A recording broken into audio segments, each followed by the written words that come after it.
আজকের রেসিপি লইট্টা মাছের ঝুড়ি। গুড়িয়াস কুকবুকে সকলকে স্বাগত জানাই। কড়াই গরম করে তাতে সর্ষের তেল দিয়ে দিলাম ফোড়ন হিসাবে একটু কালো জিরে, হাতে ঘষে নিয়ে কালো জিরেটা দিয়ে দিলাম, সঙ্গে কাঁচা লঙ্কা একটু ভেজে নিয়ে দিয়ে দেব রসুন কুচি। চাইলে রসুন থেতো করে বা বেটেও দেওয়া যায়, আমি কুচি করেই দিয়েছি। ভালো করে ভেজে সুন্দর গন্ধ বেরোলে দিয়ে দেব পেঁয়াজ কুচি। পেঁয়াজ কুচিটা তেলে দিয়ে আমি বেশ ভালো করে ভেজে নেব। পেঁয়াজটা ভালো করে ভাজতে ভাজতে তোমাদেরকে বলে রাখি, আমাদের রেসিপিগুলো যদি ভালো লাগে লাইক করো, কমেন্ট করে জানিও কেমন লাগলো। আর এই ধরনের নানা রেসিপি পেতে আমাদের চ্যানেলটাকে সাবস্ক্রাইব করে আমাদের পাশে থেকো। আর এই লইট্টা মাছ রান্নাটাই কিন্তু আমি আলু দেব, যে আলুগুলোকে আমি অলরেডি সেদ্ধ করে নিয়ে রেখেছি। সেদ্ধ করে কেটে রাখা আলুগুলো এবার আমি দিয়ে দেব। পেঁয়াজটা আমার ব্রাউন করে ভাজা হয়ে গেছে, আলুটা দিয়েও আমি বেশ কিছুক্ষণ ভেজে নেব। এইভাবে কিন্তু লোটে মাছের শুটকিটাও রান্না করা যায়, সেটাও খেতে দারুণ লাগে। দিয়ে দিচ্ছি হলুদের গুঁড়ো, দিয়ে দেব পরিমাণ মতো নুন। যারা লোটে মাছ খাও না, উপকার জানলে কিন্তু তারাও অবশ্যই লোটে মাছ খেতে শুরু করে দেবে। বেশ ভালো করে ভাজা ভাজা করে এবার আমি দিয়ে দেব লইট্টা মাছগুলো। আমি ভালো করে ধুয়ে জল ঝরিয়ে নিয়েছি ছাঁকনি বাটিতে রেখে। লোটে মাছে যদি জল থাকে তাহলে কিন্তু রান্নাটা অনেক সময় লাগবে হতে, তাই আমি একদম জল ঝরিয়ে নিয়েছি। এবার দিয়ে দেব লাল লঙ্কার গুঁড়ো। এই রান্নাটা একটু ঝাল ঝাল হলেই খেতে ভালো লাগে, তবে যারা ঝাল কম খাও তারা ঝাল কম দেবে, যারা বেশি ঝাল খাও তারা বেশি ঝাল দেবে। এইবার আমি আঁচ একদম বাড়িয়ে রেখে ভালো করে ভাজা ভাজা করব। দিয়ে দিচ্ছি সামান্য চিনি, একটু মিষ্টি দিই আমি রান্নায়। তোমরা যারা মিষ্টি খাও না তারা এটা স্কিপ করবে।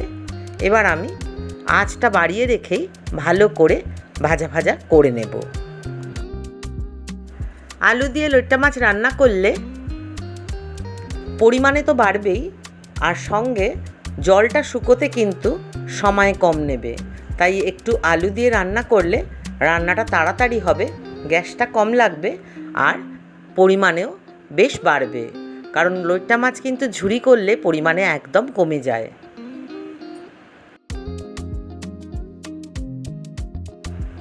আমি রান্নাটায় আরেকটু ঝাল দিচ্ছি, সঙ্গে দিয়ে দেব কিছু কাঁচা লঙ্কা। যারা বেশি ঝাল খায় তারা এই কাঁচা লঙ্কাটা দিয়ে খেতে পারবে। এবার আমি আবার ভালো করে ভেজে নিচ্ছি। এই ভাজা ভাজা করার সময় খুন্তি দিয়ে আলু আর মাছগুলোকে ভেঙে ভেঙে মিশিয়ে দিতে হবে, যাতে ঝুড়োটা ভালো করে তৈরি হয়। বেশ খানিকক্ষণ ধরে ভেজে নিতে হবে, যতক্ষণ না কড়াইয়ের তলায় বেশ লেগে লেগে যাবে ততক্ষণই আমি ভেজে নেব। খুব ভালো করে ভাজা ভাজা হলে কিন্তু এর স্বাদ হবে দুর্দান্ত। গরম ভাতের সাথে এই লইট্টা মাছের ঝুড়ির যে কী স্বাদ, এটা যারা খেয়েছে তারা তো সকলেই জানো। যারা খাওনি তারা অবশ্যই এইভাবে একবার করে দেখো, দুর্দান্ত লাগে খেতে। লোটে মাছ খাওয়া কিন্তু আমাদের শরীরের জন্য খুবই উপকারী।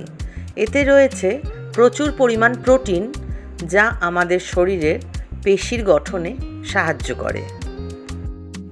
এছাড়াও এই মাছে রয়েছে ওমেগা 3 ফ্যাটি অ্যাসিড, যেটা আমাদের রক্তনালীকে পরিষ্কার রাখে এবং আমাদের হার্ট অ্যাটাকের ঝুঁকিকে অনেকটাই কমিয়ে দেয়। আর্থারাইটিসে আক্রান্ত রোগীদের জন্য লোটে মাছ খুবই উপকারী। এছাড়াও লোটে মাছে আছে প্রচুর পরিমাণ আয়রন, আয়োডিন আর ম্যাগনেসিয়াম। দেখো প্রায় ভাজা ভাজা হয়েই গেছে। এবার আমি নামিয়ে রাখবো আর গরম গরম ভাতের সাথে খাবো। তোমরাও জানিও এইভাবে আলু দিয়ে লইট্টা মাছ করে তোমাদের বাড়ির সকলে কেমন খেয়েছিল।